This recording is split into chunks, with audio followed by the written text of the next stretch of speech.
Hello friends, welcome to my YouTube channel. இப்போ நம்ம என்ன பார்க்க போகிறோன்னா, இந்த கருவேப்பில் வச்சு ஒரு எண்ணெய் காய்ச்ச போகிறோம். நான் எங்கள் வீட்டில் இது நான் எங்கள் குழந்தைங்களுக்கு நானும் குழந்தையிலேருந்து இது பயன்படுத்திகிட்ருக்குறோம். ரொம்ப நல்லாயிருக்கும். முடி கொட்டுறது நின்றும். ப்ளஸ் முக்கியமானது பார்த்திங்கன்னா, இப்போ உள்ள குழந்தைங்களுக்குலாம் தலை கருப்பு முடி இல்லாமல் ஒரு மாதிரி கலராக இருக்குது பார்த்திங்களா, அதெல்லாம் நார்மலாகி நல்லா கருகருன்னு வளர்ந்துடும். நல்லாவும் வளரும், முடியும் நல்லா வளரும்.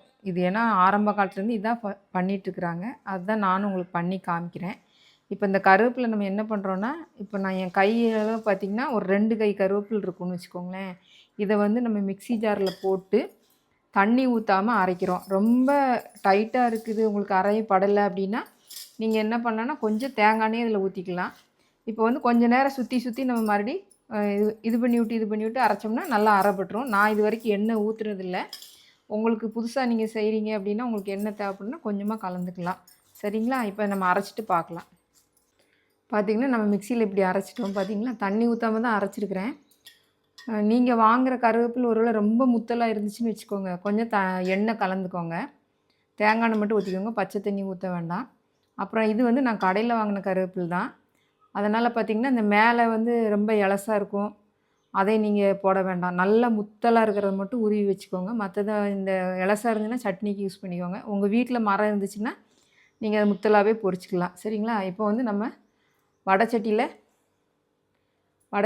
ஒரு 1/2 லிட்ரு செக்கெண்ணெய் தான் நான் காய வச்சுருக்கிறேன். அது காயட்டும், அப்புறம் நம்ம இதை போடலாம். சரிங்களா?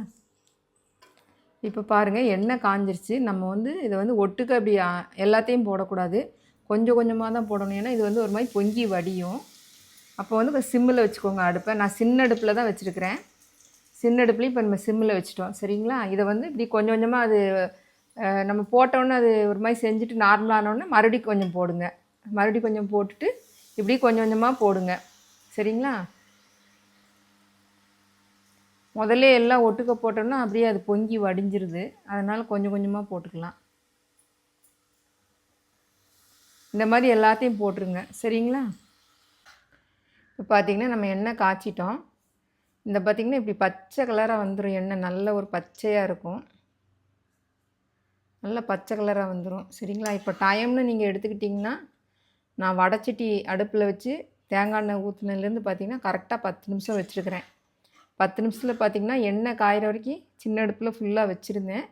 அதுக்கப்புறம் அடுப்பை சிம்மில் வச்சு கொஞ்சம் கொஞ்சமாக போட்டேன்.